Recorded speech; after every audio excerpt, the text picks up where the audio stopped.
Assalamualaikum warahmatullahi wabarakatuh.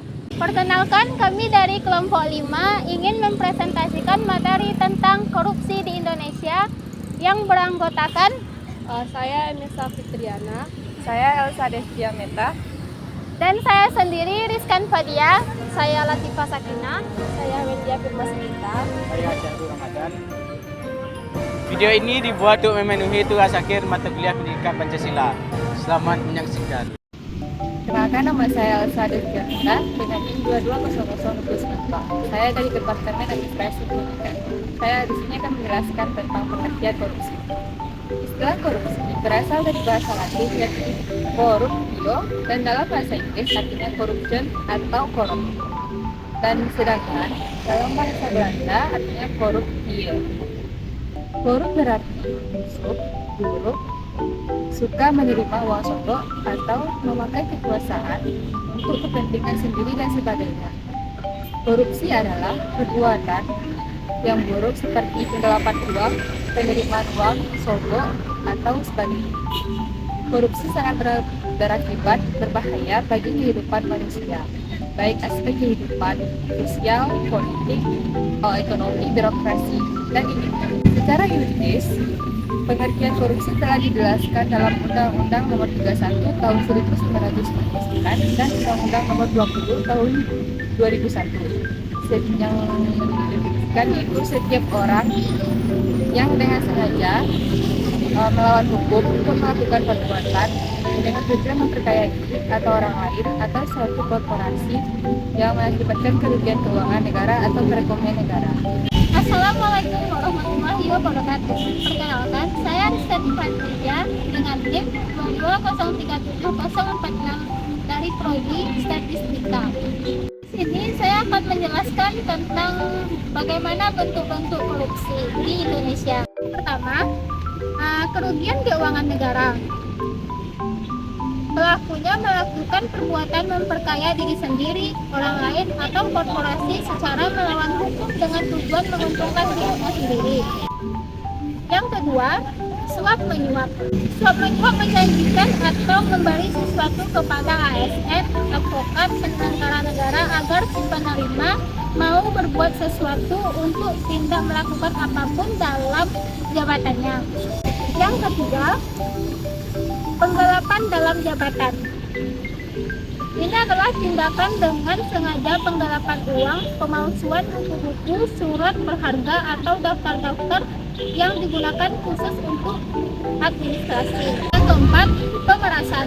Pemerasan adalah tindakan pemaksaan yang dilakukan oleh seorang pegawai negeri atau penyelenggara negara dengan cara menyalahgunakan kekuasaannya.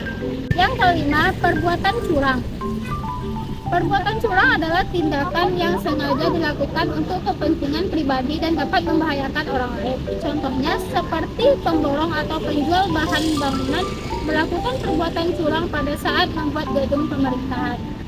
Perkenalkan, nama saya Wendia Firma Senita, NIM 22037053 dari Prodi D3 Statistika.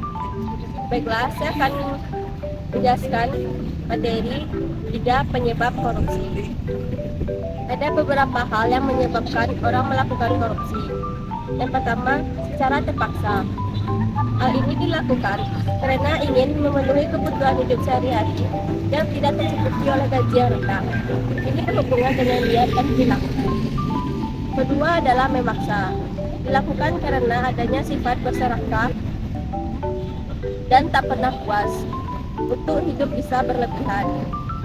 Tidak pernah ada kata cukup dalam diri koruptor yang berserakah.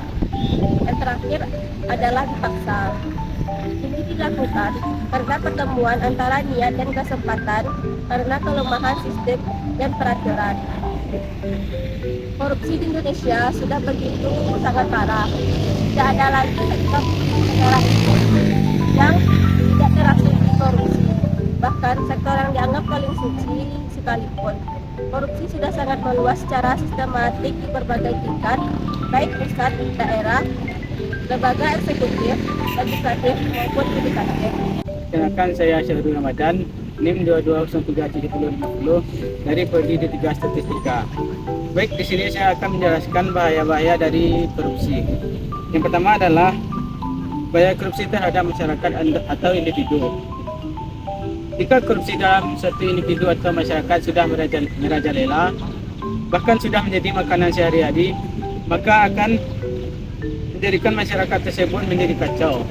Dan bahkan masyarakat itu akan mementingkan dirinya sendiri. Tidak adanya kehidupan sosial di dalam masyarakat tersebut. Yang kedua adalah bahaya korupsi terhadap generasi muda. Dampak negatif yang dalam jangka panjang dari korupsi ini adalah rusaknya generasi muda.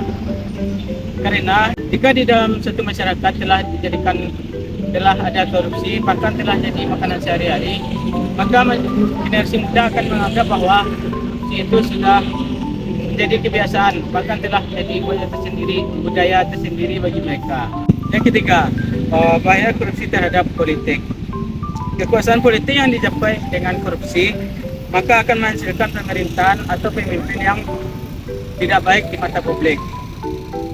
Jika demikian keadaannya, maka masyarakat akan tidak percaya dengan para pemimpin tersebut dan membuat otoritas dari pemimpin tersebut menjadi tidak baik dan tidak dapat dipercaya oleh publik. Kenalkan, nama saya Latifah Sakinah. Saya akan menjelaskan tentang bahaya korupsi. D. Bahaya korupsi di mata ekonomi dan bangsa. Korupsi dapat merusak perkembangan ekonomi dan bangsa di masa yang akan datang. E. Bahaya korupsi bagi birokrasi. Terjadinya korupsi dapat tidak efisiennya birokrasi dan meningkatnya biaya administrasi dalam birokrasi. Kenalkan, nama saya Enisa Fitriana. Di sini saya akan membacakan langkah-langkah pemberantasan korupsi. Pemberantasan korupsi adalah tugas penting dalam membangun negara yang bersih dan berkeadilan. Berikut adalah beberapa langkah-langkah yang dapat dilakukan untuk mencegah memerangi korupsi. Yang pertama, penegakan hukum yang tegas. Pemerintah harus menegakkan hukum secara adil dan tegas tanpa pandang bulu terhadap pelaku korupsi. Yang kedua, peningkatan transparansi. Transparansi dalam pengelolaan keuangan negara harus ditingkatkan, seperti penerapan pengawasan publik, sistem akuntabilitas, dan keterbukaan informasi publik. Yang ketiga, pendidikan anti korupsi. Masyarakat perlu diberikan pendidikan tentang pentingnya pemberantasan korupsi dan cara menghindarinya. Yang keempat, pembentukan lembaga pengawas. Lembaga pengawas seperti Komisi Pemberantasan Korupsi (KPK) atau Ombudsman. Yang kelima, meningkatkan integritas. Yang keenam, meningkatkan keterlibatan masyarakat. Sekian dari kelompok kami ucapkan terima kasih. Assalamualaikum warahmatullahi wabarakatuh.